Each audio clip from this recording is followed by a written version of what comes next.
Ma'asyiral muslimin yang dimuliakan. Maka pertanyaannya, bagaimana caranya supaya kualitas tidur kita ini betul-betul bernilai ibadah? Maka lakukan atau bacalah 3 ayat dan 4 surat ini. Apa 3 ayat dan 4 surat itu? Pertama 3 ayat. Yang pertama, jangan lupa baca ayat kursi. Nabi SAW bersabda dari hadis Ubay bin Ka'ab radhiyallahu anhu. Satu hari Nabi SAW bertanya kepada Ubay bin Ka'ab, "Ya Ubay, tahu enggak ayat yang paling agung dalam Quran itu?" Kata Ubay, "Allah wa rasuluhu a'lam." Allah lah yang Rasulnya yang lebih tahu, kata Ubay. Tapi Rasul terus mendesak Ubay untuk menjawab pertanyaannya. Sampai akhirnya Ubay pun menjawab dan mengatakan, "Allahu la ilaha illa huwal hayyul qayyum." Dibaca sampai akhir surah kursi itu, ayat kursi itu. Maka Nabi SAW mengatakan, liyah ni'akal ilmu abal mungzir walladhi nafsi biyadi inna laha lisanan wa syafatain tuqaddisul malika inda syakil arsy. Hadis ini dikeluarkan Imam Ahmad dan disahihkan oleh Syekh Nasiruddin Al-Albani. Kata Nabi SAW ketika Ubay ibn Ka'ab atau kunyahnya Abu Mungdir berhasil menjawab dan tepat, tidak salah, kata Rasul, semoga Allah memberikan semangat untuk terus menggapai ilmu wahai Abu Mungdir, demi zat yang jiwaku di tangannya, kata Rasul. Sesungguhnya ayat kursi itu memiliki lisan dan 2 bibir, di mana 1 lisan dan 2 bibir dari ayat kursi itu akan menjulur sampai ke bawah arsy, kemudian mensucikan Allah Subhanahu wa taala dan menyebut-nyebut setiap yang membacanya. Jadi kalau antum baca ayat kursi, nama antum disebut-sebut di atas. Karena ayat kursi itu punya lisan dan punya 2 bibir, dibentuk seperti itu. Subhanallah. Hanya membaca ayat kursi nama kita disebut-sebut di bawah arsy, ya. Itu kan keutamaan luar biasa. Antum jadi selebriti langit. Lalu apa kaitannya ayat kursi dibaca sebelum tidur itu? Satu hari Abu Hurairah radhiyallahu an menjaga pembendaharaan zakat. Tiba-tiba datang pencuri kemudian mencuri harta zakat, ditangkap sama Abu Hurairah. Pencuri ini mengatakan, "Ya Abu Hurairah, lepaskan aku ini orang susah, keluargaku butuh makan." Kesian Abu Hurairah, dilepas. Keesokan harinya berjumpa dengan Rasul dan mengatakan, Rasul sudah tahu rupanya. "Ya Abu Hurairah, apa yang kau lakukan dengan pencuri semalam?" Kemudian Abu Hurairah bercerita. Kata Rasul, "Nanti malam pencuri itu datang lagi. Kau harus siap-siap siaga." Malam kedua Abu Hurairah menjaga lagi pembendaharaan. Betul kata Rasul, pencuri itu datang lagi, ditangkap lagi, alasannya sama lagi, dilepas lagi. Keesokan harinya ditanya lagi sama Nabi, dijawab lagi sama Abu Hurairah. Kata Rasul, nanti malam datang lagi. Akhirnya hari ketiga betul-betul datang lagi. Kata Abu Hurairah, untuk yang ketiga kali saya tidak akan lepas kamu. Kau sudah 2 kali maling masalahnya, ini yang ketiga. Enggak, saya enggak akan lepas, saya akan laporkan kepada Nabi. Tiba-tiba pencuri ini mengatakan kepada Abu Hurairah radhiyallahu anhu dan mengatakan, "Ya Abu Hurairah, mau enggak seandainya ku ajarkan kepadamu beberapa kalimat? Mau enggak ku ajarkan kepadamu beberapa kalimat? Kalau seandainya engkau membacanya sebelum tidur, lan yazala alaika minallahi hafidun wala yaqrabuka syaitan," katanya. Kalau kau baca ayat kursi ini sebelum tidur, selama engkau tidur dijaga oleh Allah dan tidak ada setan yang mendekati kamu. Kemudian Abu Hurairah pun akhirnya melepas pencuri ini. Keesokan harinya berjumpa dengan Nabi.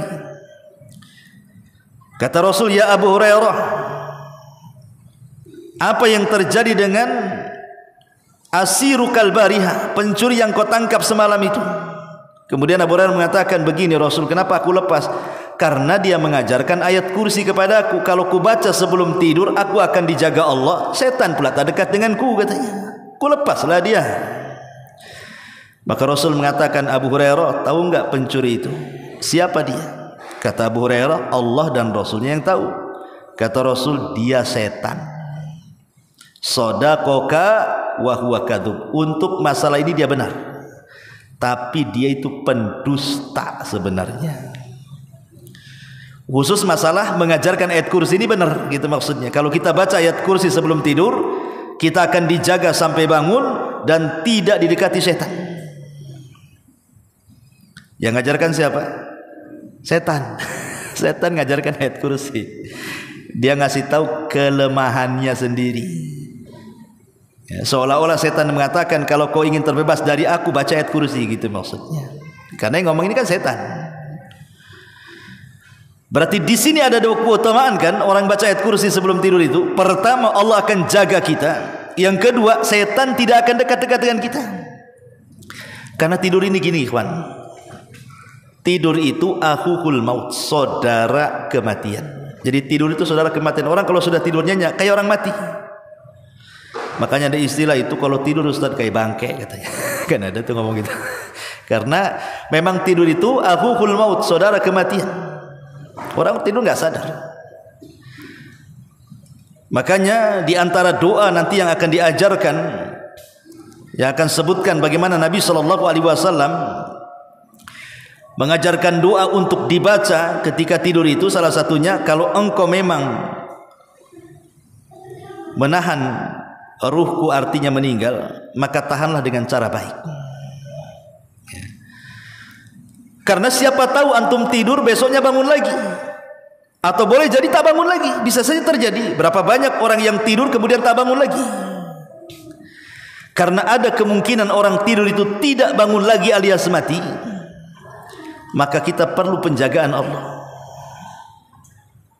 Yang kedua, setan tidak mungkin membiarkan orang tidur begitu saja tidur. Setan akan datang kepada kita dan mengikat tengkuk kita 3 ikatan. Setiap satu ikatan setan akan menyanyi, "Lailatun tawilun farkud," malam masih panjang, ngorok saja kamu, katanya. Terus dihibur sampai akhirnya bablas solat malam, witir, subuh pun bablas. Tapi orang yang membaca ayat kursi, setan gak akan dekat-dekat dengan kita.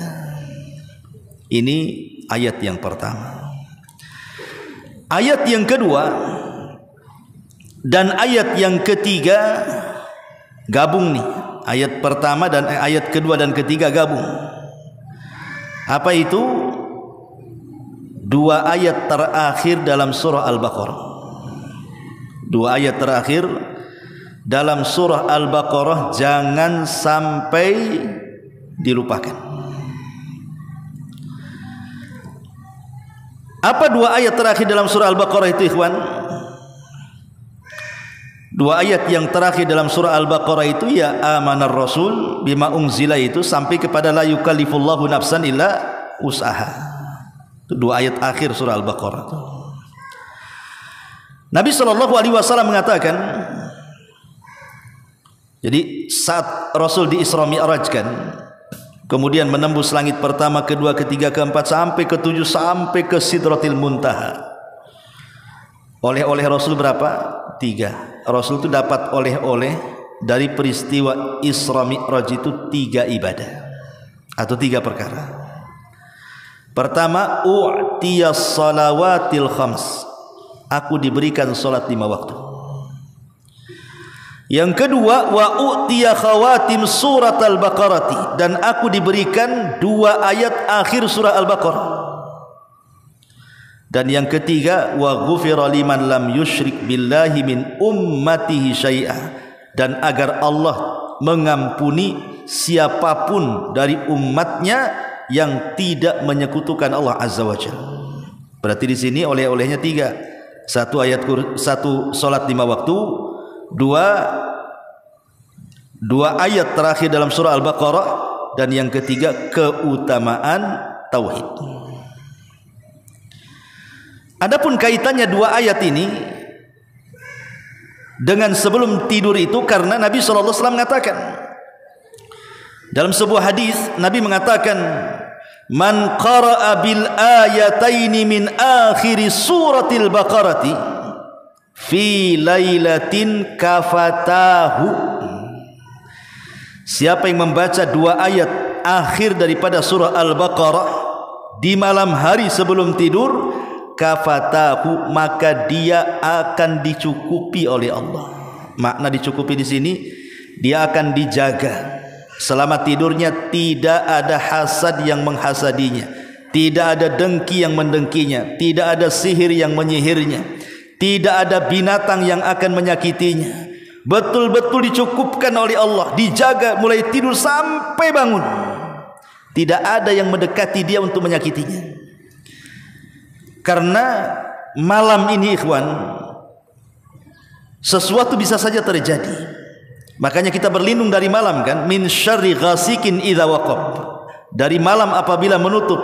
Karena disitulah mata orang yang hasad melancarkan hasadnya, mata orang yang dengki melancarkan dengkinya, mata orang yang sihir menyihirnya, belum lagi binatang-binatang berbisa dan begitu seterusnya.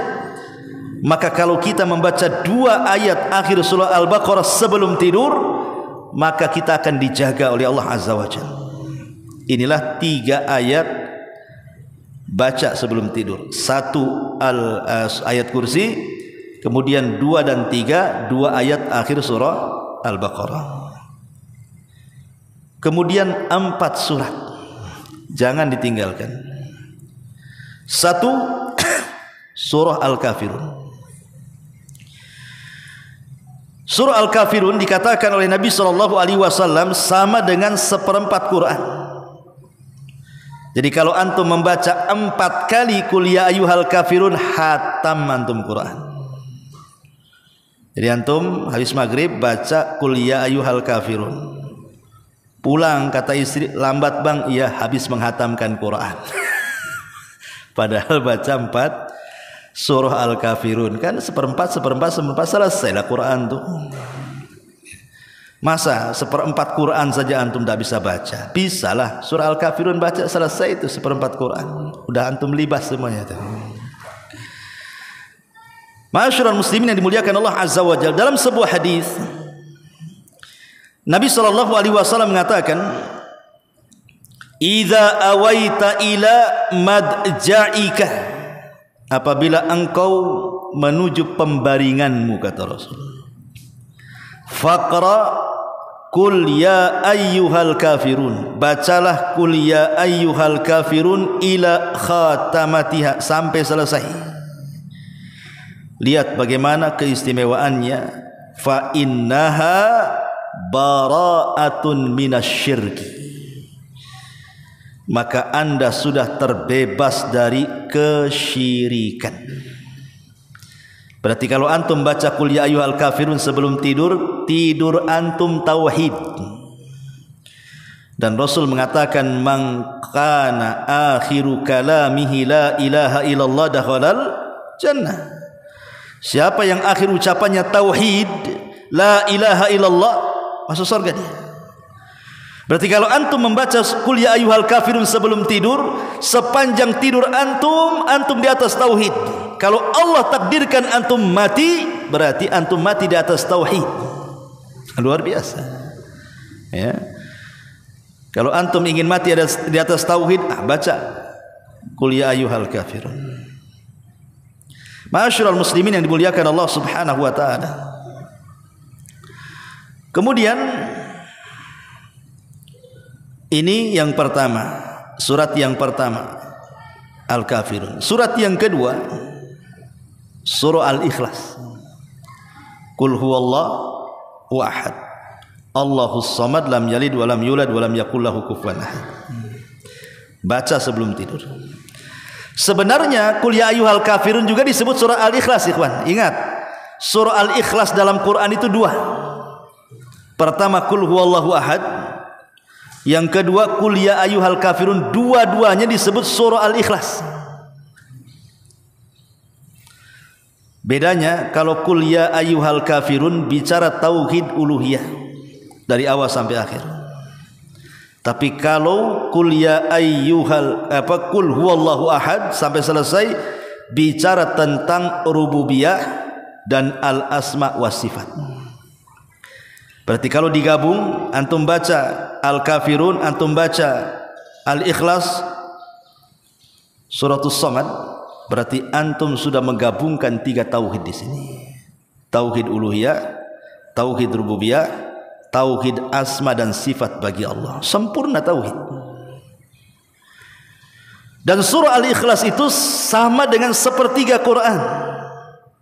Kata Nabi SAW, lemahkah engkau untuk membaca sepertiga Quran? Kata sahabat, ya Rasul, macam mana kita membaca sepertiga Quran? Lama, tiap hari lagi. Kata Rasul, bacalah Qul huwallahu ahad. Itu sama dengan sepertiga Quran. Berarti kalau antum ingin menghatamkan Quran lebih pendek daripada Qul ya ayyuhal kafirun, baca Qul huwallahu ahad. 3 kali hatam Quran antum. Kan itu ya. Karena sekali baca sepertiga Quran, 3 kali baca sempurnalah Quran. Dari mana antum habis menghatamkan Quran, Pak Ustaz? Kok bentar kali? Iya.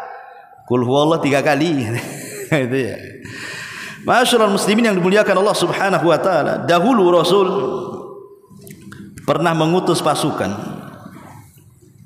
kemudian dipimpin oleh pimpinan perang yang paling banyak hafalannya di antara pasukannya. Tapi kalau dia mengimami salat, rakaat pertama habis Fatihah Qul huwallahu ahad, rakaat yang kedua habis Fatihah Qul huwallahu ahad lagi. Sama dengan antum, ya. Si kulhu aja kan itu. Saya pernah juga ikut tarawih di mana ya. Pokoknya rakaat kedua mesti kulhu. Rakaat pertama macam-macam surat, tapi kalau rakaat kedua mesti kulhu. Alasannya enggak tahu saya. Tapi sahabat ini punya alasan. Ditegurlah sama kawan-kawan satu pasukan itu. Kau ini dipilih jadi pemimpin kami loh, karena kau ini banyak hafalan. Kenapa kau sholat kasih kulhu saja katanya? Nggak ada surat lain emang. Kata Pak Imam ini, kalau kau tidak suka sholat di belakangku, buat jamaah sendiri sana katanya. Ya tidak mungkin, karena dia amirnya. Selesai perang, mereka melapor kepada Nabi tentang kelakuan imamnya ini. Maka Rasul memanggil Pak Imam ini dan mengatakan, betul engkau sebagaimana yang mereka katakan setiap sholat kau baca kulhu terus? Iya wahai Rasul. Kenapa? Kemudian orang ini mengatakan, karena aku sangat mencintai kulhu wahai Rasul. Kita juga sama cinta dengan kulhu. Ya kan? Daripada Al-Baqarah antum cinta kulhu kan? Al-Baqarah lama kan itu. Kalau kulhu cintalah kita kan. Sahabat ini cinta dengan kulhu. Tapi antum cintanya tak ada alasan kecuali pendek. Kenapa suka kulhu pendek Ustaz? Kalau boleh bagi dua katanya.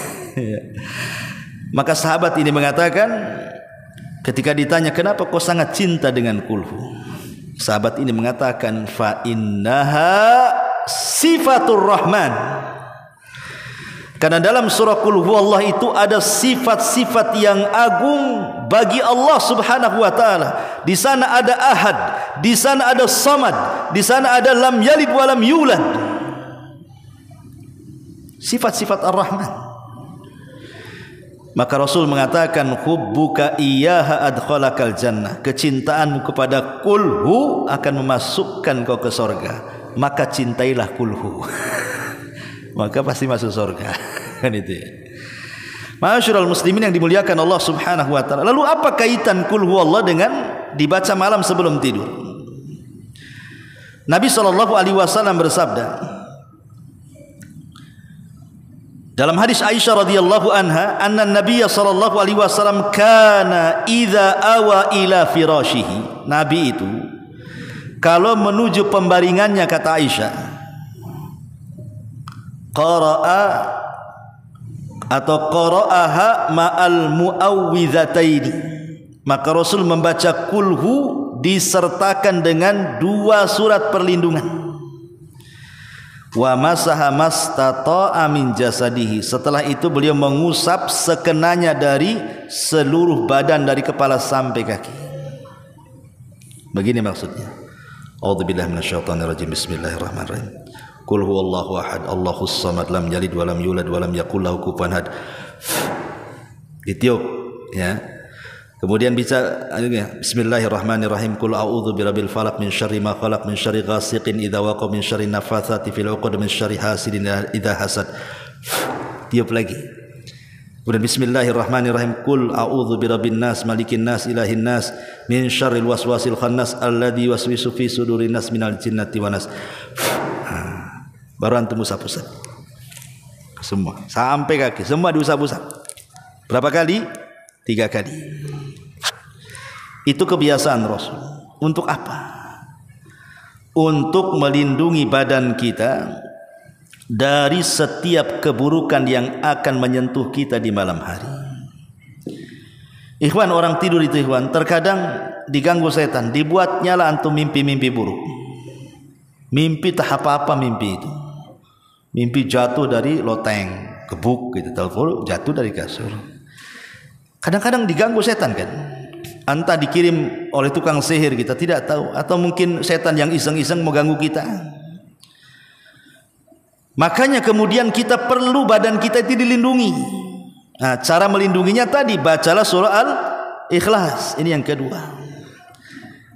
Baru kemudian yang ketiga dan yang keempat disebut dengan surah Mu'awwidhataini, 2 surat perlindungan. Qul a'udzu birabbil falaq dan Qul a'udzu birabbin nas. Nabi SAW satu hari kena sihir. Yang menyihirnya adalah seorang dari Bani Zurek, namanya Labid ibn A'sam, orang Arab yang diasuh keluarga Yahudi jadi Yahudi. Kemudian besar tumbuh mempelajari sihir. Satu keluarga dukun, Labid bin A'sam ini. Orang Yahudi kan sebenarnya sihirnya manjur ikhwan, orang Yahudi itu. Tapi berkali-kali menyihir Rasul tidak mempan. Akhirnya mereka sudah putus asa, datang kepada pakarnya sihir Labid ibn A'sam dan siap membayar bayaran besar asal Rasul disihir. Deal katanya. Akhirnya Labid bin A'sam mengutus anak wanitanya atau saudarinya untuk mencuri buhul. Kena pula sisir Nabi, terbalut padanya 11 rambut Nabi di sisir itu. Itu yang dijadikan buhulnya oleh Labid bin A'sam. Kemudian diletakkan di sumur Ranunah namanya. Sumur Ranunah tidak jauh dari Masjid Nabawi. Di pagar sekarang sumurnya itu. Ya, bisa dilihat tapi udah ditimbun, tapi nampak sumurnya. Dipagar oleh kerajaan. Jadi untuk apa ya? Sejarah.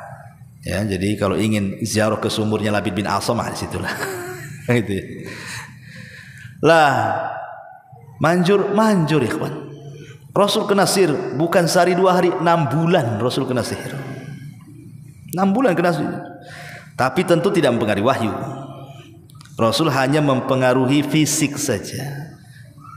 Fisik itu maksudnya apa? Rasul itu kan diberikan kekuatan oleh Allah sama dengan 7 sampai 40 anak muda.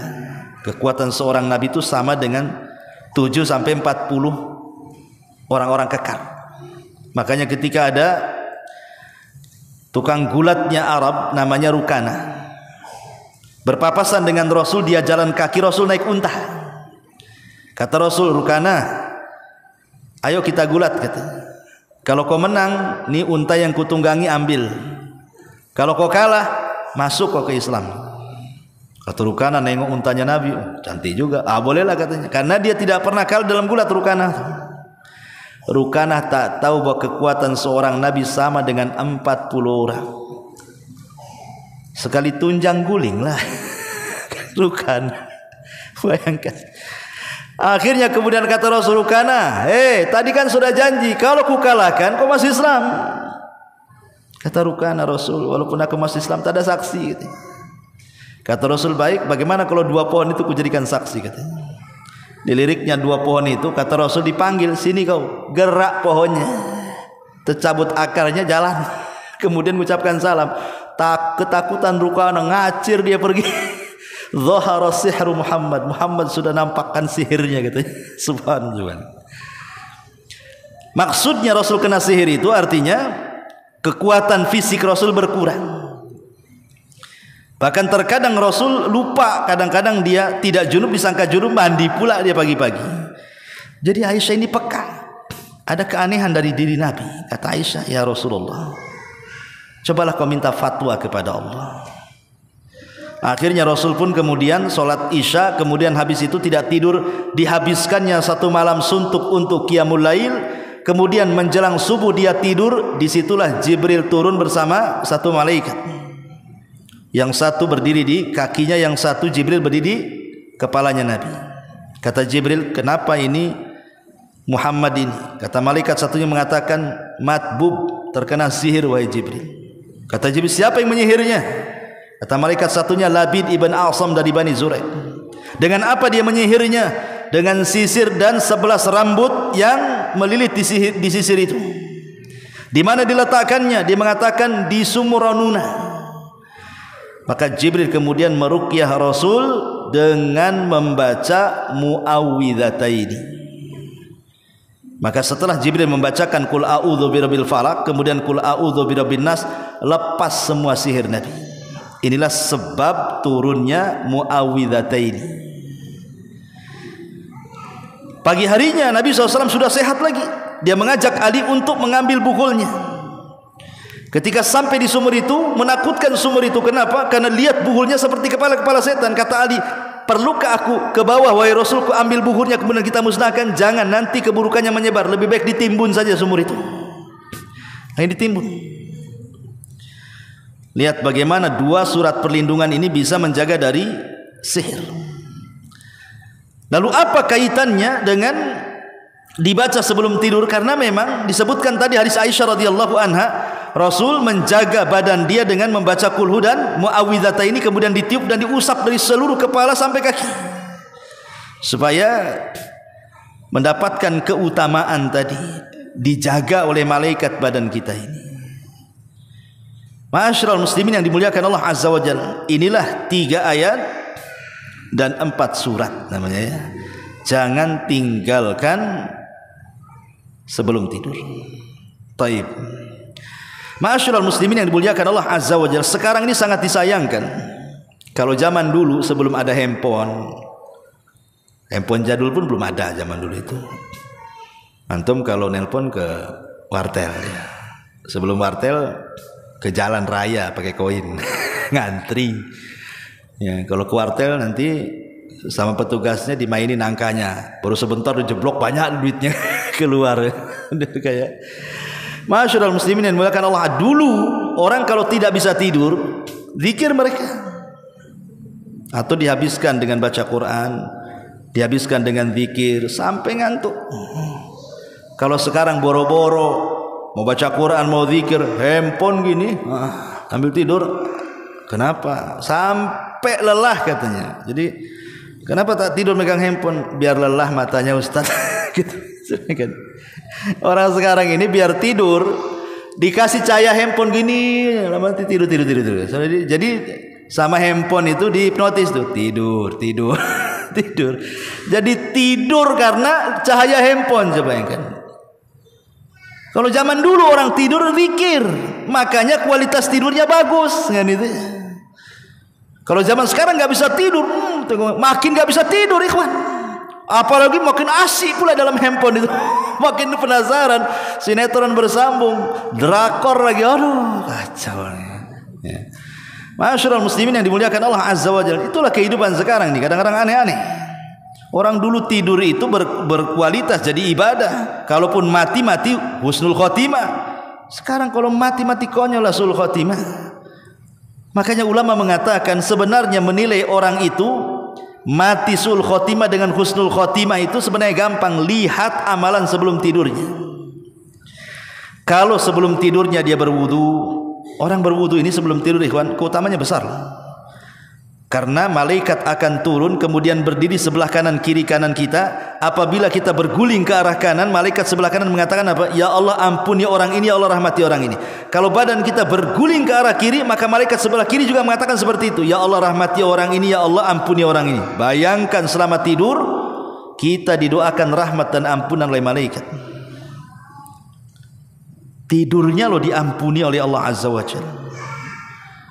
Apalagi kalau seandainya kita membaca zikir yang diajarkan Nabi sallallahu alaihi wasallam. Contoh saja yang mudah lah. Dari Bara bin Azib radhiyallahu an. Bara bin Azib radhiyallahu an, dia diajarkan oleh Nabi sallallahu alaihi wasallam bacaan. Apa bacaannya? Apabila engkau menuju pembaringan wahai Bara, maka bacalah doa sebelum tidur. Apa doanya? Allahumma inni aslamtu ilaika wa alja'tu dhahri ilaika, sampai kepada amantu bi kitabika alladhi unzil wa bi nabiyyika alladhi ursil. Di ujung hadis kata Rasulullah, fa imitta alal fitrati wa in asbahta alal khairi, katanya. Kalau engkau baca doa itu, kau mati di atas fitrah. Kalau kau hidup, Allah berikan kebaikan hidupmu. Hidup mati dua-duanya baik. Itu kalau kita mulai sebelum tidur dengan zikir gitu maksudnya. Kalau Allah takdirkan mati di atas fitrah. Kalau kita hidup, Allah berikan kebaikan kepada kita. Kan luar biasa ya. Berarti amalan sebelum tidur itu sebenarnya banyak sekali kan. 3 ayat, 4 surat, wudu, zikir, macam-macam gitu ya. Tidak ada alasan kalau kita katakan nggak tahu yang dibaca. Kan kalau memang nggak bisa kan ditulis, atau kita tengok di handphone. Di situ kalau tidak bisa bahasa Arab ada Latinnya. Apalagi jadi alasan hari ini untuk tidak membaca zikir sebelum tidur. Tetapi Ustaz, saya sudah nih baca ayat kursi sudah, muawwidzatain sudah, bismikallahumma mutu ahya sudah, ini sudah, itu sudah, masih juga mimpi buruk, masih juga didatangi si setan tuh. Ya kalau memang setan masih bisa menembus dalam mimpi kita, tidak ada masalah. Tinggal ketika kita bangun, di situ ada adab membaca apa? Ta'awud 3 kali meludah ke kiri. Ya meludahnya jangan banyak-banyak, itu hanya simbol aja. A'udzubillahi minasyaitonir. Nah gitu saja. Jangan dikumpulin ludahnya kemudian wah gitu. Karena istri antum masalah itu. Maksudnya hanya itu aja, enggak usah udah keras-keras. Nah itu kan hanya simbol saja. Enak gitu enggak. Yang kedua, ganti posisi. Sebab kalau posisinya tidak ganti, kadang-kadang nyambung pula sinetron tuh. Makanya ganti posisi, yang tadinya kepala sebelah sana, kepala sebelah sini, atau istri yang sebelah sini, kamu antum sebelah situ. Ganti posisi. Yang meludah ke arah kiri 3 kali, ta'awud 3 kali, ganti posisi. Ustaz habis ganti posisi, mimpi lebih buruk pula lah Ustaz kan itu. Semana lagi harus saya lakukan? Dah nggak usah tidur antum, wudu, sholat. Kan gitu. Kalau masih juga nyambung nih, ambil wudu, sholat. Supaya apa? Melepas ikatan-ikatan di tengkuk yang setan ikat itu. Boleh jadi setan itu masuk dari ikatan itu. Wudu, sholat, tidur lagi. Insya Allah tidak mungkin diulang lah itu. Nggak mungkin terulang lagi sinetronnya. Ya. Ma'asyiral muslimin yang dimuliakan Allah Azza wa Jalla. Dan juga di antara adab-adab tidur itu, Nabi SAW membiasakan tidur itu kan cepat ya. Jadi di antara adab tidur itu, Rasul biasanya habis Isya, kalau tidak ada kegiatannya, maka Rasul langsung tidur.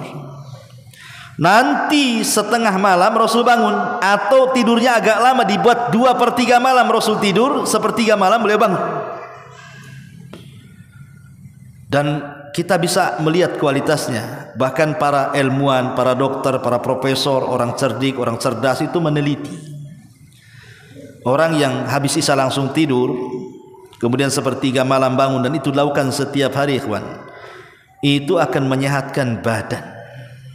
Ya, tapi kalau tidurnya nih sudah lewat jam 12, walaupun antum tidur lama dari jam 2 sampai jam 2 siang, itu tetap tidak mengalahkan kualitas tidur ba'da isya sampai jam 2. Nggak akan dikalahkan untuk kualitasnya itu.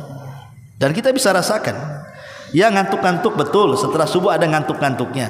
Tapi kalau sudah hilang ngantuk itu sehat badan. Tapi kalau antum tidur jam 2, jam 3, kemudian habis subuh nyambung lagi sampai jam 2, sampai jam 3, mesti disamakan itu angkanya itu. Tidur jam 2, bangun jam 2. Tidur jam 3, bangun jam 3. Lemes, ana pastikan lemes antum. Lemas, bawahnya ngantuk aja. Abu Naum. Ya. Memang begitu. Karena tidur Nabi itu mukjizat, ikhwan. Tidur Nabi itu mukjizat. Kalau kita mengikuti tidur ala Nabi itu, kita akan mendapatkan efek luar biasa. Tapi karena zaman sekarang ini, aduh, sudah enggak lagi orang itu mengikuti gaya tidur Nabi itu. Padahal kalau kita lihat Al-Quran, ya, ketika Allah Subhanahu wa ta'ala menyebut kata malam dan ketika Allah menyebut kata pagi, Allah mengatakan apa? Was-subhi idh adbar wal laili idza asfar. Di sini ada kalimat idza sama idh. Ketika menyebut kalimat subuh pakai idh, pakai sukun. Ketika menyebut kalimat malam pakai idza, pakai harokat fathah. Apa arti sukun? Apa arti harokat? Sukun itu artinya, ya begini ya, sukun namanya kan begini ya. Kalau ada dalam harokat itu bulat di atas huruf hijaiyah itu sukun. Tapi sukun itu sendiri apa artinya? Jadi ketika Nabi SAW, ketika Rasulullah SAW menyebut kalimat malam menggunakan sukun idh. Tapi ketika waktu subuh Allah mengatakan idza, pakai harokat. Sukun itu artinya tenang. Karena malam itu adalah ketenangan, kita perlu tenang. Harokat itu bergerak, berarti pagi itu bergerak. Jangan dibalik pula, malam bergerak, pagi pula sukun. Aduh, antum ini salah harokat nih. Sukun itu malam, harokat fathah itu siang. Dan yang paling bahaya ini biasanya orang yang baru kawin. Orang yang baru kawin itu sukun dengan harokat nggak jelas. Iya kan? Harusnya malam sukun dibuat harokat, harusnya pagi dia harokat dibuat sukun pula. Aduh, bahaya orang tuh ya. Wallahu a'lam bishawab. Daisha subhanaka bihamdika asyhadu an la ilaha illa anta astaghfiruka wa atubu ilaik. Allah ta'ala. Assalamualaikum warahmatullahi wabarakatuh.